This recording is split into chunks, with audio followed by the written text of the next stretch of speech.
નમસ્કાર દર્શક મિત્રો, @ગુજરાતમાં આપણું સ્વાગત છે। નવરાત્રીમાં મોટાભાગના લોકો ગરબા રમીને ઘરે પરત ફરતી વખતે બહાર નાસ્તો પાણી કરતા હોય છે, ઠંડા પીણાની મજા માણવાનું પણ પસંદ કરતા હોય છે। પરંતુ કેટલીક વાર ખાણીપીણીની લારી, હોટલ કે પછી કેફેના નામ અલગ હોય છે અને તેમના માલિકનું નામ અલગ હોવાની પણ ઘટના સામે આવતી હોય છે, જેના પગલે ઉત્તર પ્રદેશના સીએમ યોગી આદિત્યનાથે રાજ્યમાં સૂચના જારી કરી હતી કે તમામ ખાદ્ય કેન્દ્રોના સંચાલકો, માલિકો અને સંચાલકોના નામ અને સરનામા ફરજિયાતપણે દર્શાવવું એ આવશ્યક છે। પરંતુ હવે ગુજરાતમાં પણ ઉત્તર પ્રદેશમાં લાગુ કરવામાં આવેલા નિયમ જેવી માંગ કરવામાં આવી છે। જી હા, નવરાત્રીના પર્વ પહેલા જ ગુજરાતમાં પણ હોટલના માલિકના નામ જાહેર કરવાનું ભૂત ધૂણ્યું છે।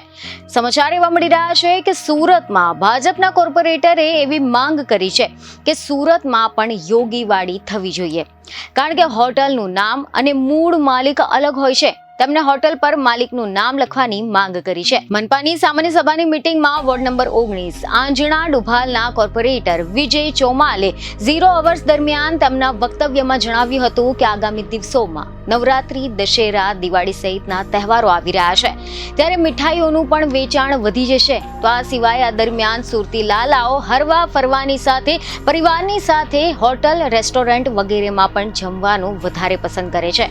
મોટી સંખ્યામાં લોકોનો ઉપવાસ પણ હોય છે, ત્યારે તેમની આસ્થા સાથે રમત થવી ન જોઈએ। શહેરની તમામ ખાણીપીણીની લારીઓ, હોટલ, રેસ્ટોરન્ટના નામથી લોકો ગુમરાહ ન થાય તે માટે દુકાનની આગળ મૂળ માલિકનું નામ લખવામાં આવે તે માટે રજૂઆત કરી હતી। તો આની સાથે જ હોટલનું નામ અને માલિકનું નામ તપાસવા માટે પણ કમિટી બનાવવાની માંગ કરી હતી। ખબર એવી મળી રહી છે કે ચોમાલે વધુમાં કહ્યું હતું કે હોટલ માલિકની સાચી ઓળખાણ જાણી શકાય તે રીતે બોર્ડ પર નામ લખવું જોઈએ।